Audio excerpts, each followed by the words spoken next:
In just a mo, I'll give you a brief explanation behind each answer, linking vocabulary or contextual links between the text and the question. I'll be going through the answers quickly, so make sure your course book is open in front of you, and please stop and rewind the video as you need to, and take your time to find the vocabulary and contextual links that I'll be talking about. Are you ready? Let's go. For question 1, the answer is E. The paragraph before the main gap introduces the condition she has. E contextually fits in as she then talks about her history with the problem.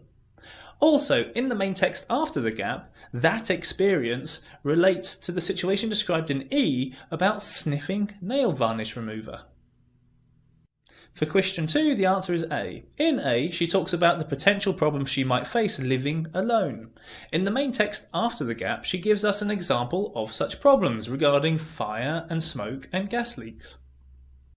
For question 3, the answer is G. In the paragraph before, she begins to tell us about the problems she has regarding food poisoning, checking best before dates, and so on. This links to G as G further talks about food, albeit in a slightly different way, being aware that others appreciate food in different ways that she never can. For question 4, the answer is B. B tells us specifically about the type of people mentioned just before the gap. Them, those who had a sense which was then lost, and what might happen to them. In the main text after the gap, it says, and those are just the obvious things, which refer to the end of B regarding body odour and going out. For question 5, the answer is F.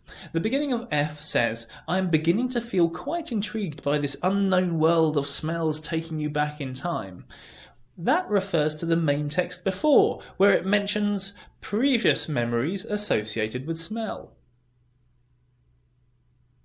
The end of F also talks about this condition being passed to babies, which connects to the main text after the gap, which says, alarmed at the thought of producing sickly babies. For question 6, the answer is C.